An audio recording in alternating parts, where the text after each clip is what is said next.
The green belts in the high pressure module make sure that the nozzle plates move up and down very smoothly and evenly clean your screens. In this Lotus Tech Tip we will explain how to tighten the green belts and why you should tighten them. The green belts are elastic.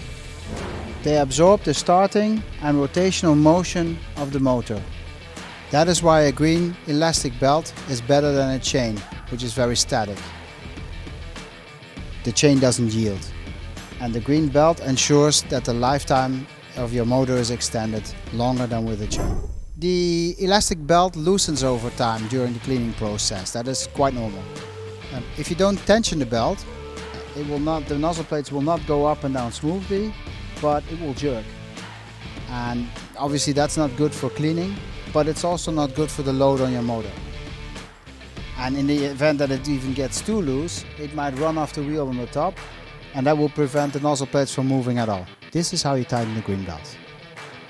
Lower the nozzle plate all the way down by hand. The green belt is made of one piece. And now you have the entire length available to tension the belt. First, pull the belt upwards at the front towards the roll on top, and then pull the belt down at the rear towards the screws. Unscrew the top bolts. They have a size M8. Now pull the green belt down and tighten the bolts again. Don't fix them too tight, otherwise you screw them through the sliding block into the profile. And when that happens, the block goes up and down with difficulty.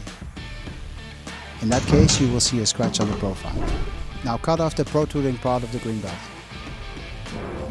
We advise you not to use any tools to pull the belt. With your hand you can pull as hard as you want to.